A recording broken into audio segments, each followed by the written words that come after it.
The Catholic Morning Show.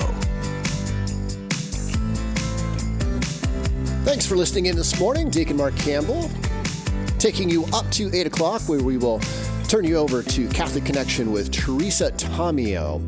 Right now, we wanted to turn to our next guest of the morning. You've heard us talk about the Des Moines Meeting coming up here in just a few weeks. We want to talk to the person who is going to be providing music for the event, Mr. Brian Billion. Good morning, sir. Good morning, Deacon. Thanks for having me. Yes, well, it's I've got as a performing musician, I've just got to ask the question. So forgive me if it's a little childlike, but is Billion really your last name, or is that a stage name? It is actually my real last name. Yeah. Well, God set you up. A lot, though. Yeah. Yeah, God set you up very well. You know, it's all the little fun. You know, a 1 in a billion performance that we're going to get here at the Des Moines Meeting coming up. Talk a little bit about how you became involved with communion and liberation. Talk about that first, and then we'll get into some of your music enjoyments and what you're going to be providing at the event. Sure. So how I got involved with communion and liberation, which is a Catholic lay movement or charism within the church, was out at Catholic University when I was an undergraduate student. So I went out to Catholic University, which is in Washington, D.C., to study piano. And I met a few of the people who were involved with that, and they actually invited me to perform a piano concert for them. You know, and they invited me to perform at a few events, which kind of really struck me. I hadn't been invited by too many people to perform at that time within like the specifically, you know, Catholic venue or something. So I became friends with them, and that's how the relationship started. Well, this is going to be a wonderful day-long event beginning at 11 o'clock, and you're going to cap things off with a piano concert at 7. Talk about your love for music and how you became drawn to, playing piano and performing. Sure, yeah. Well, I first became drawn to the piano just from growing up in a musical family.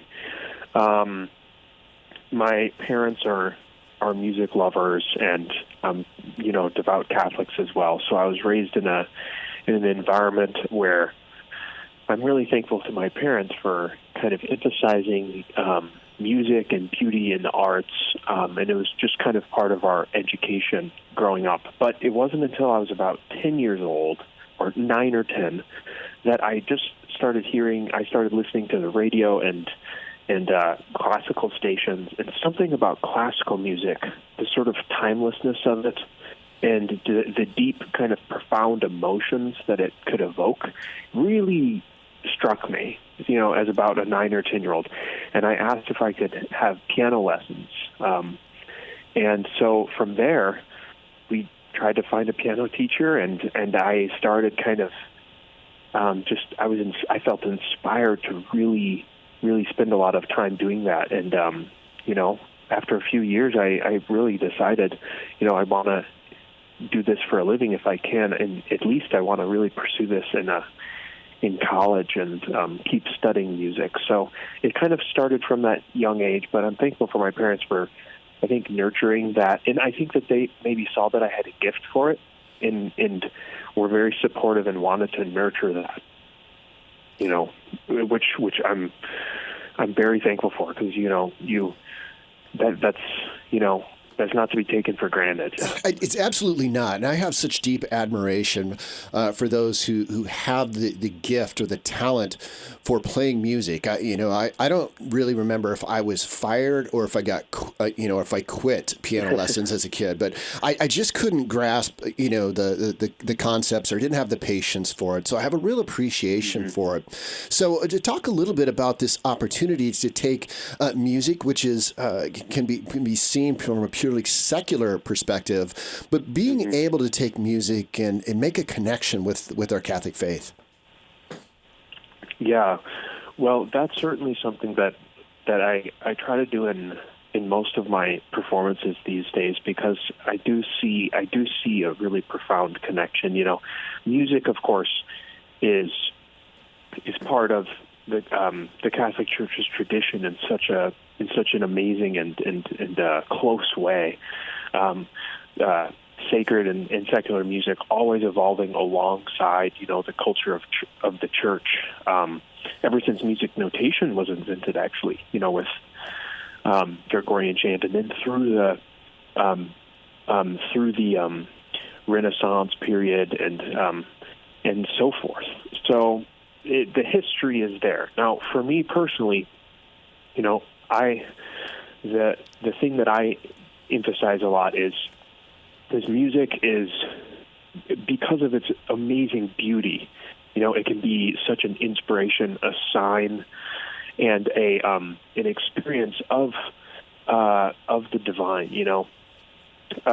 It can really raise and dignify and sort of inspire our minds and our hearts towards lofty things. And to me, it's especially for me at least, classical music really can also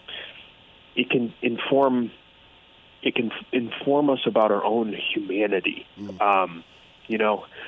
Experiencing the vast range of experiences and sort of evoke them within this sort of reflection, but always pointed towards, for the Christian, always pointed towards the infinite, towards God, as a beautiful sign towards Him, as one of the, goodness, truth, beauty, right? Always pointing towards God. And music, to me, kind of has some sort of mysterious relationship with all three transcendentals. I'm still exploring that, but yeah. Yeah, and I think in pop culture music, even some contemporary Christian music, right? There's fads, so to speak, and they found some I guess formulas that work for the listening audience. But when we're talking about classical music, we're talking about evergreen, timeless music that has spanned generations and centuries, even. Yes, go ahead. Absolutely, yeah, and it reminds me of, sometimes I use the analogy of like a great cathedral. I think of the architects, who sort of spent their lives really trying to craft the most beautiful building, and it would take generations even to build. And then I also might use the example of a classical sonata or a symphony. It's kind of like a cathedral of, great analogy. You could say, human emotion or experience, but it's crafted in such a way that really is, I think, allows for that sort of profundity. It's not cheap, but it's really someone really trying to create something novel, you might say. And so that's how I kind of like to think of it, and why there's a sort of authenticity to it too. Of course, that's why also a lot of that music too, in classical music, the distinction between sacred and secular is a little bit less. I just think of the great Mozart masses, or Beethoven's Missa Solemnis. These great composers also composed a lot of sacred music as well. And in a sense that there's a really close relationship of the two. So classical music, I think, because of the value of the Christian culture at the time, especially too, like in Europe, and the music that I'll play this weekend, Rachmaninoff. So in the Eastern Church, the deep Christian roots in those cultures, I think influenced the music a lot too. So there's a lot of consonance, I think, for the Christian. It's a very edifying music in that sense, whereas, I do agree. Pop music sometimes, I like a lot of popular music, but it can be kind of formulaic or sort of, it's trying to maybe sell you something or be very catchy or make you listen to it a lot, whereas it doesn't really. It struggles to stand on its own merits, right? Yeah. And so we got just about a minute left. We're talking with Brian Billion. He's going to be a pianist, providing a concert at the end of the meeting, the Des Moines meeting on June 6th. Just real quick, Brian, if I just want to say you have your work cut out for you. This is going to be a wonderful day, but you're going to be a capstone to this wonderful experience. Maybe in 30 seconds, just give us a quick highlight of what people can experience at the close of the Des Moines meeting on June 6th from you. Sure. So I'll be playing the music of the composers Frédéric Chopin, beloved composer, wonderful composer for the piano, and then the music of Sergei Rachmaninoff. So Rachmaninoff was a Russian composer, and so along with the music, which is beautiful, beautiful music, I'll kind of go into the Christian roots of that inspired Rachmaninoff in his compositions.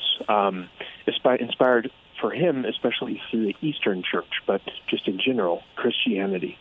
And then also I talk about his musical influences coming very much from Chopin. So I try to draw this through line, and I'll be kind of talking sometimes in between pieces and sort of trying to draw these connections and elucidate for the listener to give them ears to hear and to make the concert hopefully more insightful, inspiring, interesting.